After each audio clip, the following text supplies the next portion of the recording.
What's up, man? How you doing? Good, good.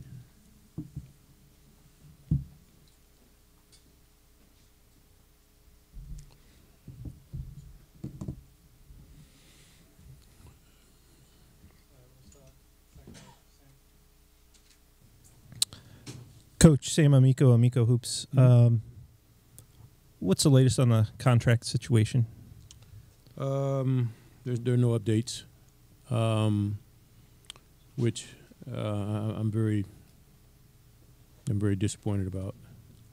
But as I told them, I'm going to be professional.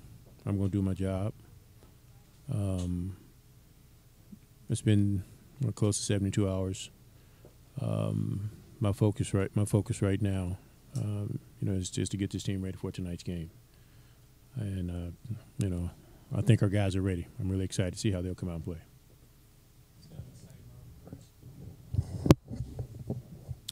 Larry, Chris Fedor, Cleveland.com. With the uncertainty involving Kevin and his injury, do you foresee trying Tristan Thompson and Larry Nance Jr. together in the front court? You must have had a talk with them.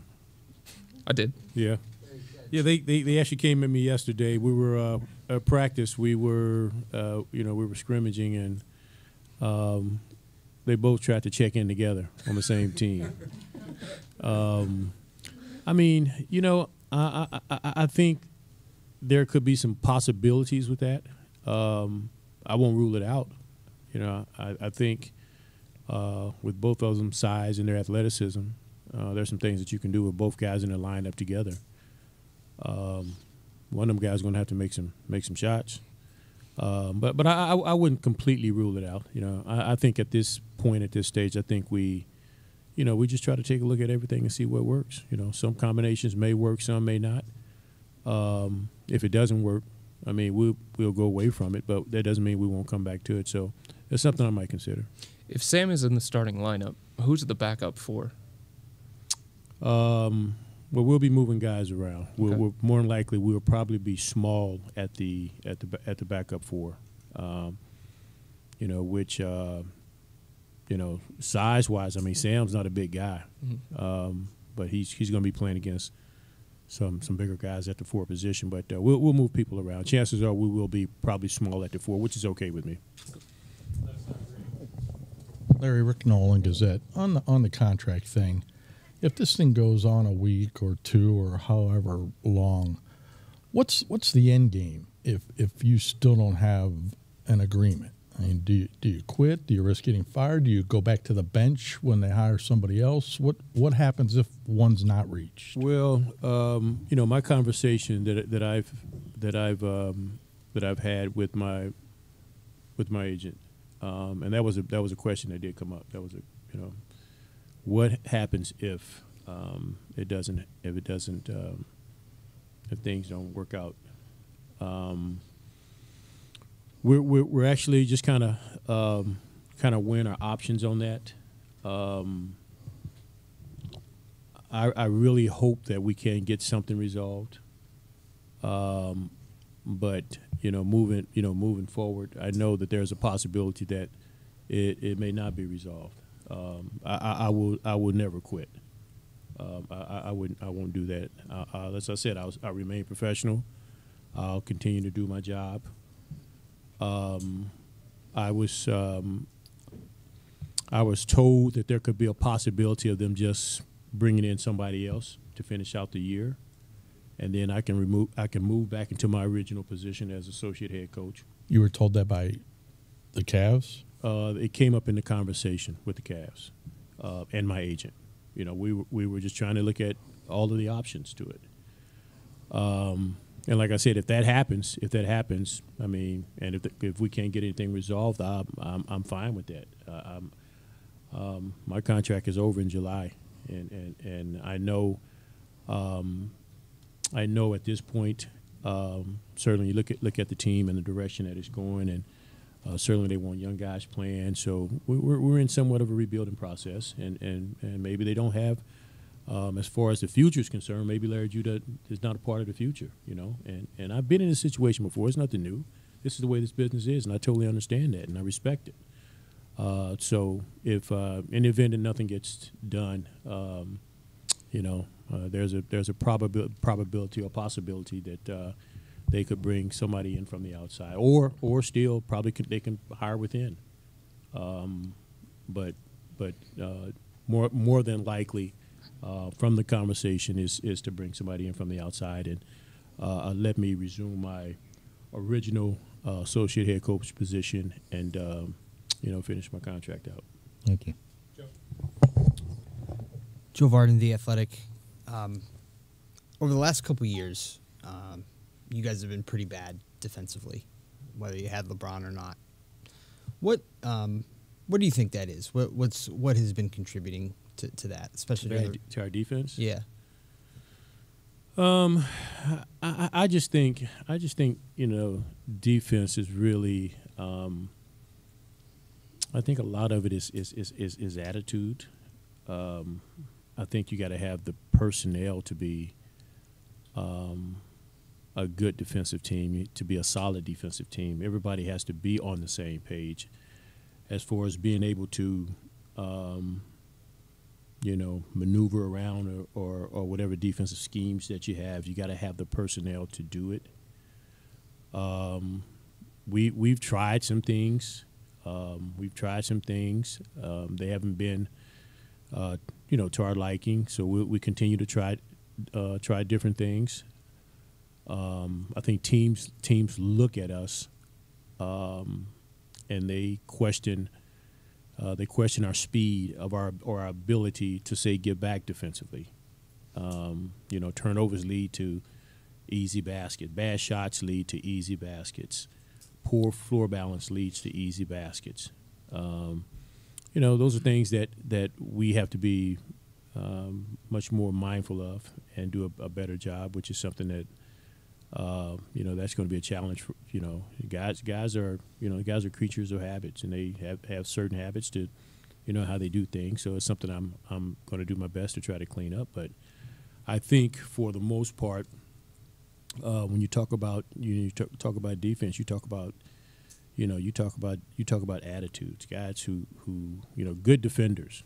Good defenders. They have an attitude about them. They have a swag about them when it comes to playing defense. Defense is dirty work. It's dirty work, and everybody doesn't want to do it. But when you want to be a good defensive team, I've been with teams where we didn't have real good individual defenders, but as a team, we defended well. And that's something we've been trying. We've been working on every day. I mean, that's something that we recognize our deficiencies defensively, and it's something we worked on every day. But it's just something we just got to continue to work on just to see if we can get better. Do you have any lineup changes tonight? No lineup changes.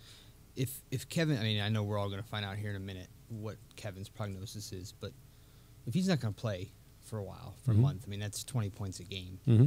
And so then your best scorer is Clarkson. Does he? If Kevin's going to be out, do you have to start Jordan just because he's your best scorer? No, I don't think so. I think, and I'm a firm believer when if somebody's out, certainly guys have to pick it up just even a little bit more. No, I want to keep Jordan right now in his role where he is. I think he's comfortable with it. I think when you talk about losing a guy who scores 20 points and a guy that you really rely on, you really have to try to make it up in different areas, and that's something that we've talked about as a staff and as a team. We got to do some things a little different. We got to be better at some things. Certainly, some guys have to pick up certain areas. To replace 20 points in a lineup is not a very easy thing to do. And we realize the challenge to do that, and I'm going to challenge our team to do it.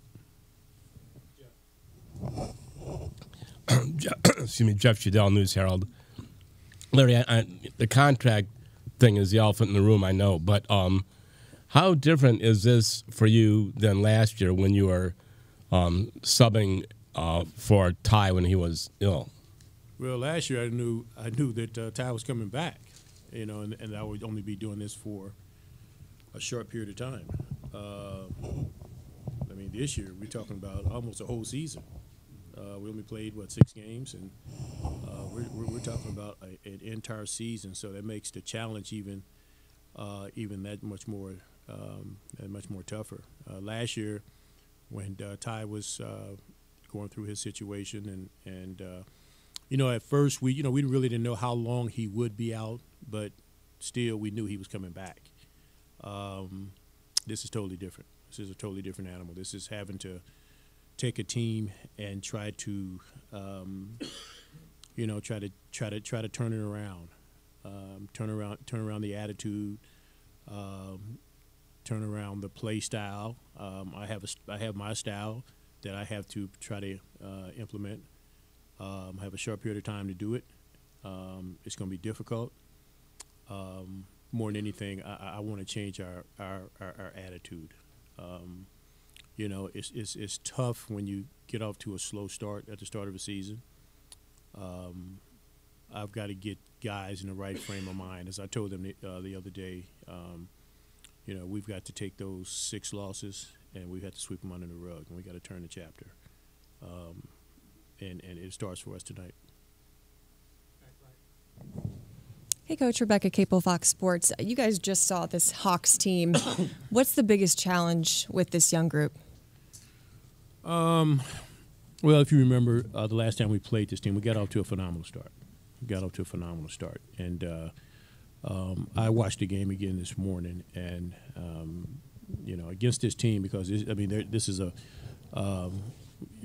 team gets up and down the floor. They shoot the 3 ball at will. They have guys that can shoot it. They have guys that can get to the basket. We've got to be mindful of our possessions. I thought what got us in trouble the last time we played against this team, we want our guys to play fast, but we don't want them to be in a hurry. And I thought we were in a hurry, particularly in that second quarter where we turned the basketball over. We took some bad shots. I believe in that first half, probably our biggest lead was 15 or 17, if I'm not mistaken. But it doesn't take much to erase that type of lead, and we'll allow them to get back in it just from a lot of our miscues. And we know, as I said, they got guys that can really stroke it and get to the basket. And I believe they're one of the top 3 teams in our league as far as 3-point attempts a game. So we've got to defend the 3-point line, which is a bit a problem of ours. So we have a challenge. We have a challenge, and they're the kind of team that the way they play, they're really never out of it, because they really get up a lot of shots. They get up a lot of shots, and they really run the ball. I told our guys this morning, we're going to have to challenge ourselves in some areas.